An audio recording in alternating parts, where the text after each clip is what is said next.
They don't care that illegal aliens are ravaging our community and overwhelming our community. The commander-in-chief not only has a right, you have a responsibility to fight back against these people.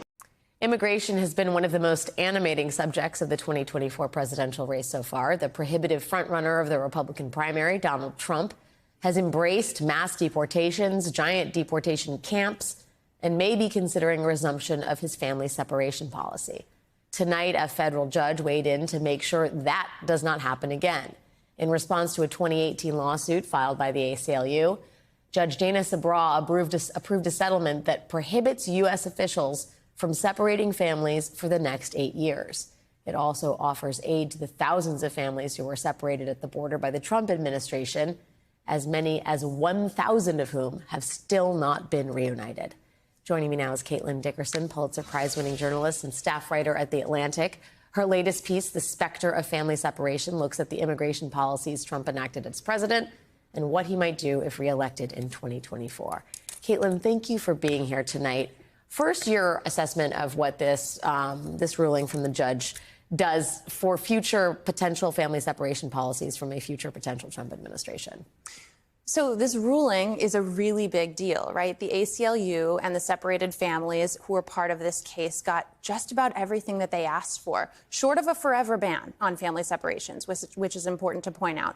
But they got 8 years in which family separations are not allowed. They got legal representation for families who are separated. They can apply for housing. They can apply for medical care. They can apply for mental health care to deal with the emotional challenges wrought by family separations. And those who are still stuck outside the country can come to the United States and seek asylum. But yes, you cannot make separated families whole through these measures or any other. I mean, I'm somebody whose job is words, and I actually find it hard to articulate the depth and the sort of jaggedness of the wound that family separation has caused. I've watched people in interviews in front of me have PTSD flashbacks. You know, their voice changes, the expression on their face, they almost become a different person. They sort of leave the room entirely. And, you know, relationships are forever changed and damaged if these families have been brought back together at all. As you pointed out, up to 1,000 haven't. So there's a big asterisk at the end of this settlement. What does it tell you that in the wake of that sort of trauma, Trump is out there in the media suggesting that mass deportation, potentially even bringing back family separation, could be planks of his immigration policy for 2025 if he wins the White House? Trump has made a very clear political calculation, as has, I think, the Republican Party, that talking about harsh crackdowns on immigration is a winning proposition for them. And you can look to the way that the former president, President Trump, performed when he won the race in 2016, emphasizing these harsh immigration policies. Of course, he did not win in 2020, but feels strongly enough that his base that is concerned about immigration is going to be with him and is going to be really critical for him in 2024. You hear the Republican candidates running against him for the nomination saying a lot of the same things. And so it flies in the face of the very strong, and remember, bipartisan backlash to family separations. But that's where we are politically. What has happened? I just always want to go back to the stories of what has happened to these people, because they've been so dehumanized in the national rhetoric.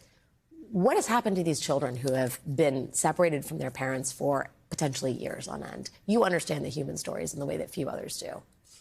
I've been able to follow the stories of some separated families for years, and those stories start with being physically sometimes wrenched away from parents, sent to shelters across the country with no notification to parents about where their children ended up, and no notification to the workers who were caring for those children as to who they were, where their parents were, how they could ever be brought back together. And then children, you might remember, languished a lot of times in those shelters. Some spent months in those shelters. And so me and other reporters, we watched reunifications take place where it was almost like children didn't recognize their parents, were sort of speechless, didn't know what to say. Parents would break down, apologizing profusely. That was what we heard a lot. I'm sorry, I'm sorry, I'm sorry, I'm sorry, I'm sorry, over and over again. And, the years of trying to rebuild relationships, I hear again and again, have just been very full of challenges, full of ups and downs, lots of PTSD symptoms, like I mentioned, and ones that mental health experts say may never go away. Wounds for scars. Caitlin, you're reporting. It's so right that you won the Pulitzer. It's so deserved. This is one of the essential stories of our times, and you are a great chronicler of it. Thank you for doing that for all of us to remind ourselves of who we are as a country.